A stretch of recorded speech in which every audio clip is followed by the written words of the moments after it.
네, 오늘 시장에서 많은 관심을 받았던 30개의 종목 어떤 게 있을까요? 이 화제의 종목들 중에서 내일장 흐름까지 주목해보면 좋을 종목들 찾아보겠습니다. 베스트 30 시간입니다. 자, 어제 물량을 계속해서 내놓았던 외인과 기관이 오늘 시장에 좀 돌아오긴 했지만 적극적이지는 않았고요. 좀 업종별로 선별적인 대응 나타났는데 종목별 이슈와 전망 체크 두 분과 함께하겠습니다. 헤르메스 스탁 하창원 본부장, 기업공시연구소 변영인 대표와 함께합니다. 두 분 안녕하세요. 네, 반갑습니다. 네, 반갑습니다. 자, 저희 베스트 30는 외인과 기관 매수 상위, 상승률과 하락률, 검색 상위까지 총 5가지 기준을 토대로 먼저 30개의 종목을 추려냈는데요. 이 베스트 30 지금 바로 확인해 보겠습니다. 네, 오늘의 베스트 30가 등장했습니다. 우선 기관은 오늘 실적 발표 일정에 조금 주목했습니다. 삼성중공업과 KB금융에 들어왔고 외인은 한화오션, 한화시스템에 러브콜 보냈습니다. 이수페타시스는 오늘 불성실 공시법인 지정 예고가 나왔고요. 카페24가 외국인 매수 릴레이를 등에 업고 신고가 경신을 이어가고 있습니다.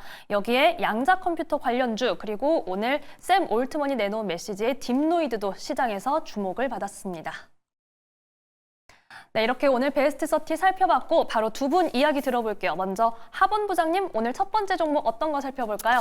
네, 하나 시스템을 좀 들고 왔습니다. 오늘 방산 쪽이 상당히 좀 좋은 흐름들이 나타났는데 일단 기본적으로 LIG 넥스원의 실적이 잘 나온 부분이 플러스 알파 요인으로 좀 작용을 했고요.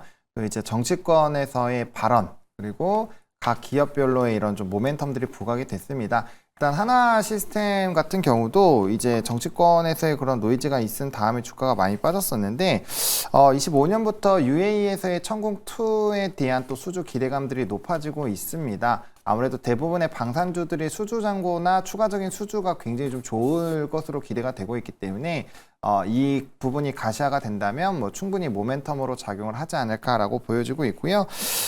그다음에 이제 20일 전투기에 또 레이더를 탑재할 예정이기 때문에 이러한 요인들도 사실 굉장히 좀 긍정적인 모멘텀으로 작용을 할 것입니다.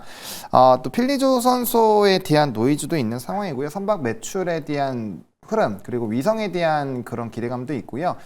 지금 이제 복합적으로 이런 요인들을 봤을 때 사실상 여러 가지 해외 기업들과 연결성도 상당히 좀 높아지거든요. 오늘 또 위성 관련된 종목군들이 또 흐름이 나쁘지 않았고 최근에도 스페이스X 관련된 실적에 대한 모멘텀들 또 발사 모멘텀들 이런 것들로 또 이제 위성 관련된 종목들도 꽤 강합니다. 이런 모든 것들이 하나그룹엔 또 플러스 알파 요인으로 작용을 할 것이라고 보시면 될 것 같고 그다음에 넥선이라든지 기타 종목군들은 또 하락전 가격대까지 좀 올라온 부분이 있는데 하나 시스템 같은 경우 지금 아직 절반 정도밖에 회복을 못했습니다. 그래서 만약에 비슷한 방산 쪽에서의 순환매 흐름이 나타난다라고 한다면 충분히 그 안에서의 좀 상승 여력이 남아있지 않을까라고 보고 있고요.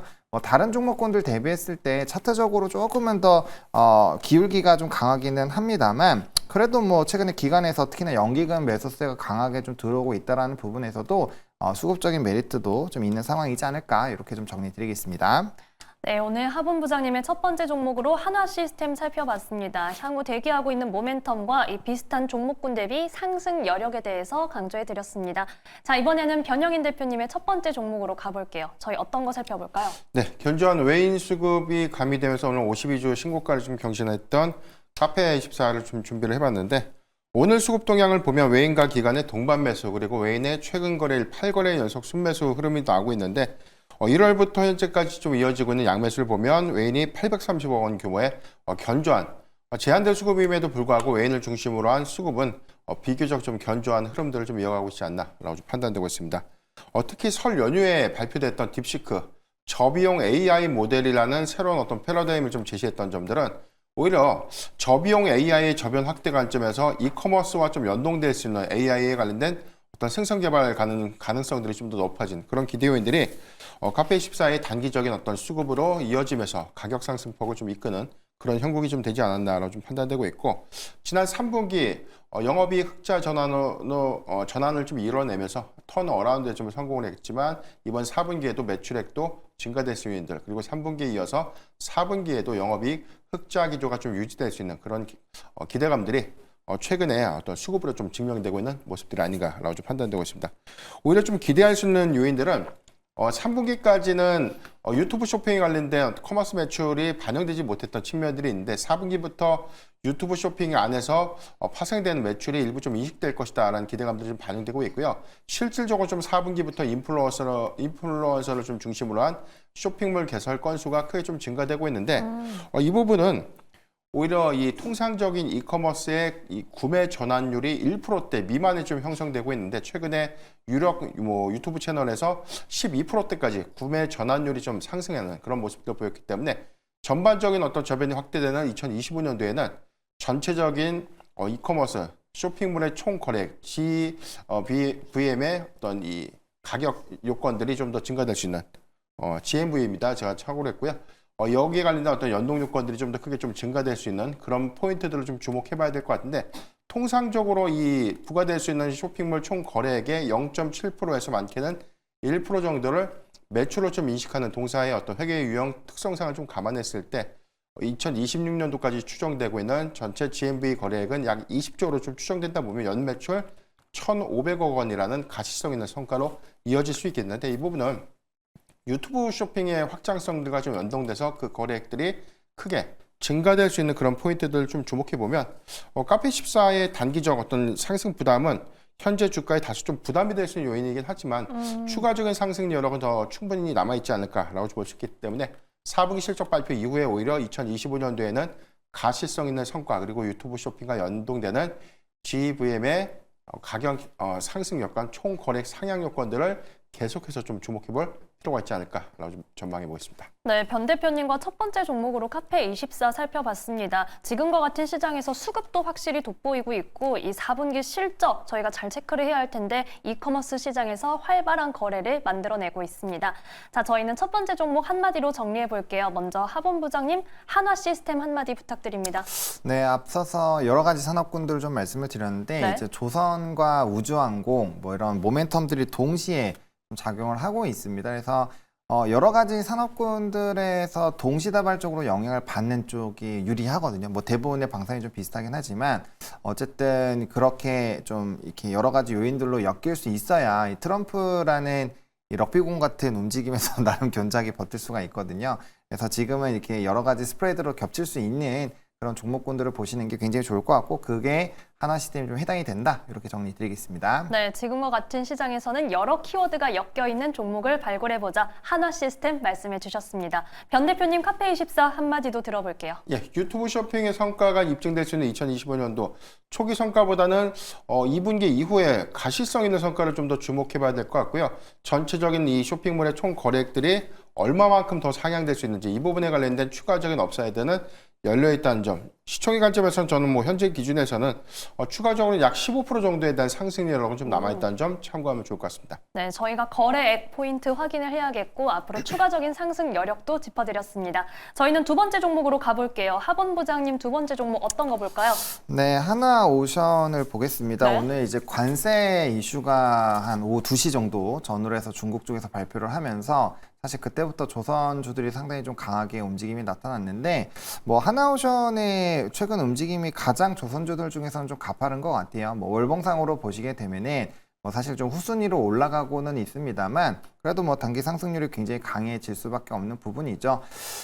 중국 쪽에서 이제 LNG선 쪽으로 해서 15%의 관세 얘기가 나왔기 때문에 아무래도 우리나라 쪽으로의 뭐 MRO라든지 뭐 LNG선에 대한 수주 기대감이 높아질 수 있는 상황이고 최근에 이제 조선업 중에서 트럼프발 수혜가 가장 크게 나타나고 있는 종목이 바로 하나오션이거든요. 그러다 보니까 이 종목 자체가 굉장히 좀 탄력적으로 움직였다라고 보시면 됩니다. 오늘 해서 6.65% 올라간 부분으로 좀 마감이 되고요. 사실 일봉상으로 보면은 뭐 이거는 뭐 말도 안 되게 올라갔기 때문에 접근하시기 좀 어렵다라는 생각이 드실 수 있지만 월봉상으로 보시면은 HD 한국조선해양 초입 부분이랑 좀 비교를 해보실 수가 있거든요. 이 화면 보여주시면. 지금 이게 이제 하나오션이고 한국조선해양의 한 15만 원 정도에서 한 16에서 7만 원 정도가 지금 하나오션의 현재 가격이라고 보시면 됩니다. 그래서 그 이후로도 사실 굉장히 가파르게 많이 올랐죠. 이것도 이렇게 올라가서 그런데 이 조정 나오기 전 보시면 이거 이렇게까지 많이 올라도 돼? 이런 수준이거든요.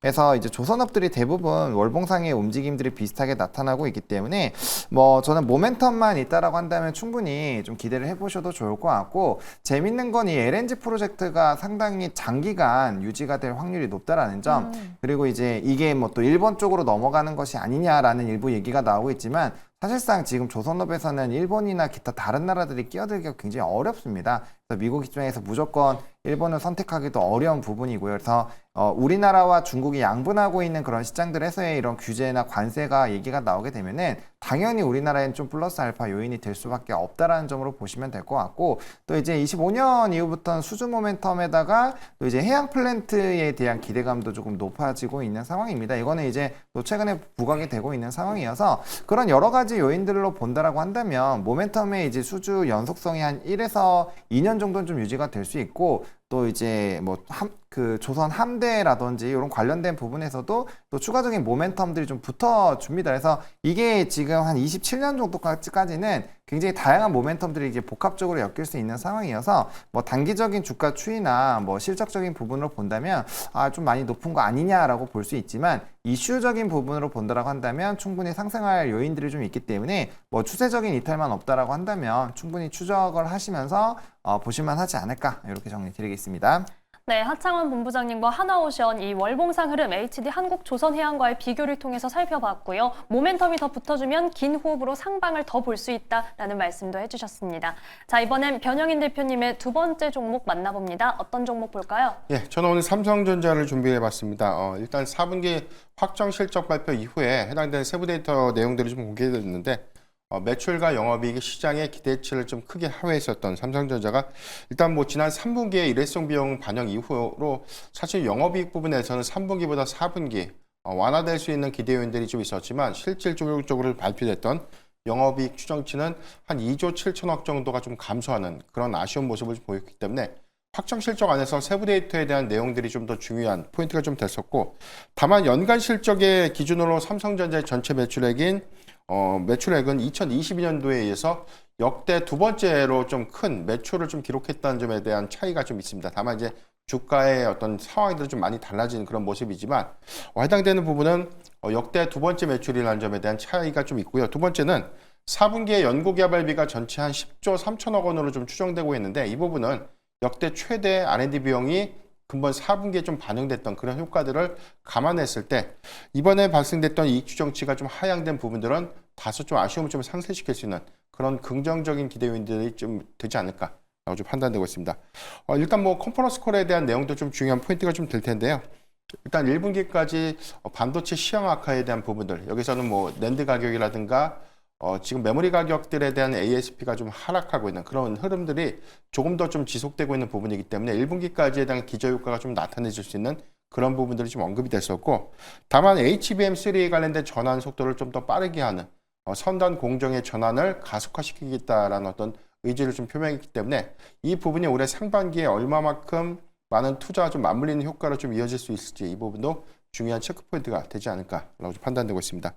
HBM3 12단 개선 제품을 이번 2분기부터 본격적으로 좀 양산량을 확대시킨다라는 이야기가 좀 나오고 있는데, 우선 지난 3분기 실적 컨퍼런스에서도 나왔던 부분들이 4분기에 공급량에 관련된 이슈가 이번 4분기에 흡족할 만한 수준으로 좀 성과를 좀 내지 못했던 그런 아쉬움들이 좀 있기 때문에 이 부분에 관련된 신뢰성 검증들은 1분기 실적 이후에 추이를 좀 더 확인을 해볼 필요가 있겠다라고 볼 수 있는데, 다만 지금 대형 파운드리 수주에 관련된 부분들, 그리고 2나노급에 관련된 양산 계획들이 구체화되고 있는 부분들은 2분기 이후부터 수익성 개선 관점에서 굉장히 좀 긍정적인 기대 요인들이 좀 되지 않을까라고 좀 판단되고 있습니다.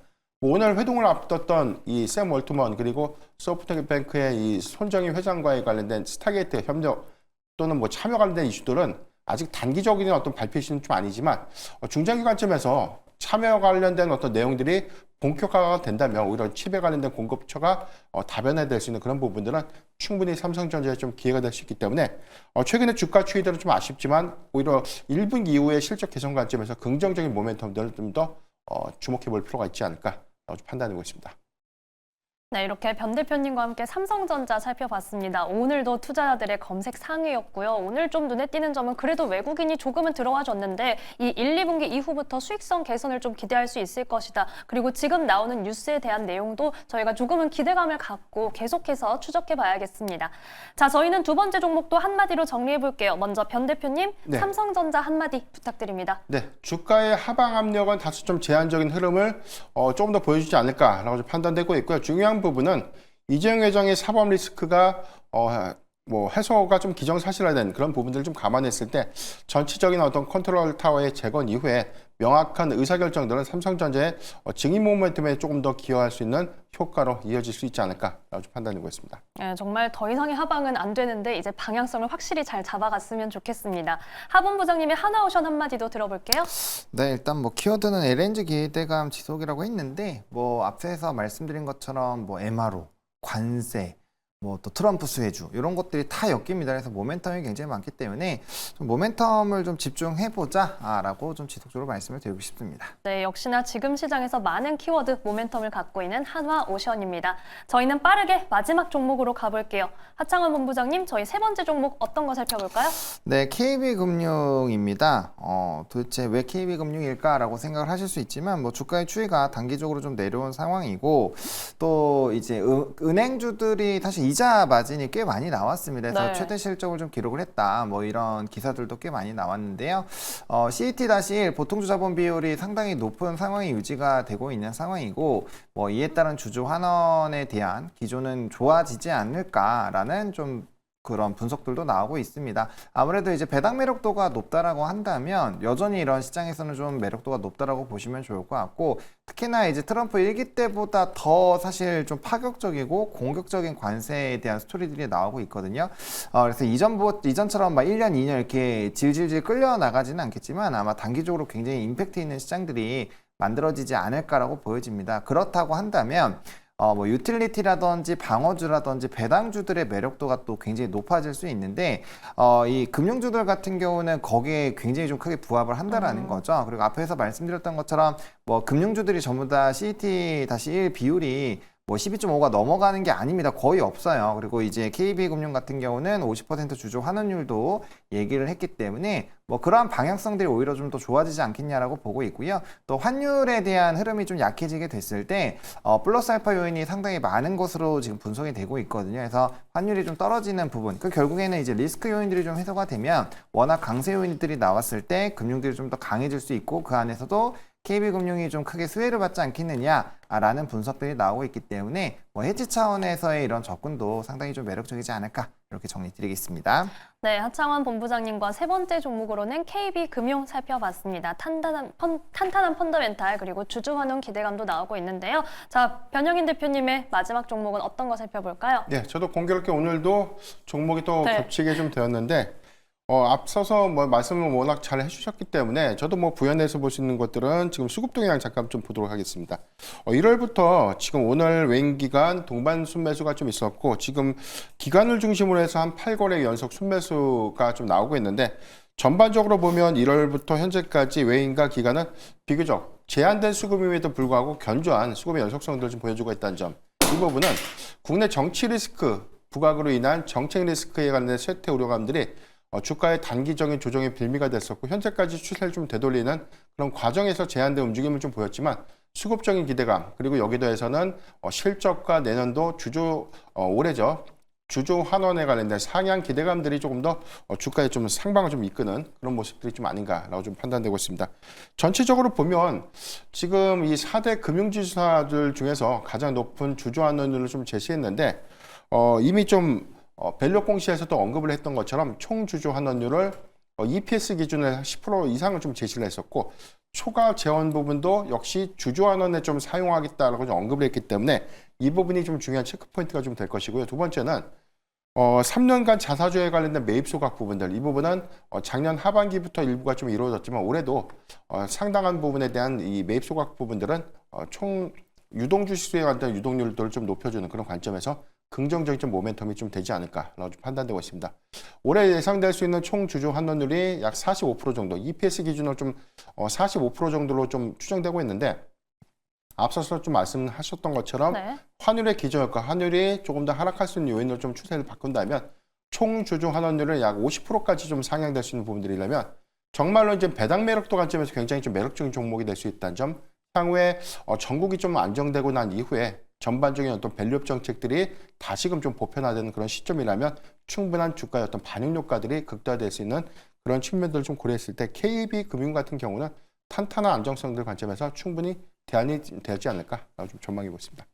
네, 오늘은 변 대표님과도 마지막 종목으로 KB금융 살펴봤습니다. 수급부터 현재 지금 주목해 볼 만한 포인트 자세히 짚어드렸습니다. 자, 오늘 뭐 하나금융지주 역대 최대 실적을 시작으로 금융주도 이제 실적 발표 본격적으로 접어들었고 KB금융 내일입니다. KB금융 한마디로 정리해 볼게요. 먼저 하본 부장님 KB금융 한마디 부탁드립니다. 네, 견고한 펀더멘털을 가지고 있죠. 그래서 뭐 탄탄합니다. 아까 말씀드린 것처럼 지금 대변수가 워낙 많기 때문에 이럴 때는 좀 실물 자산에 강하고 좀 튼튼한 기업이 아무래도 유리할 수밖에 없기 때문에 뭐 차분한 포트폴리오 중에 일부로 편입해 보시는 거 나쁘지 않을 것 같습니다. 네, 지금과 같은 시장에서 이 탄탄함에서 좀 안정성을 얻을 수 있기를 기대해 보겠습니다. 자, 이번에는 변영인 대표님의 KB금융 한마디 들어보겠습니다. 네, 관세 리스크에 대해서 제한되는 업종이기 때문에 특별한 어떤 관세 리스크에 관련된 변동성에도 비교적 수급적인 우위를 좀 가져갈 수 있는 종목이 좀 되지 않을까라고 볼 수 있겠고, 전반적으로 KB금융이 추가적인 상승 여건들을 좀 가질 수 있었는데도 불구하고 오히려 이 수급 정체가 좀 이어졌던 부분들은 현재 정치 리스크가 좀 가장 큰 원인이 좀 됐던 만큼 조기 대선이 뭐 향후 좀 가시가 된다든가 아니면 국내 정치권에서에 대한 어떤 전국이 좀 안정될 수 있는 그런 부분들이라면 밸류업 공시도 여기서 더해지는 어떤 프리미엄 하에서 오히려 좀 우상향할 수 있는 요건들을 좀 주목을 해봐야 될 것 같고요.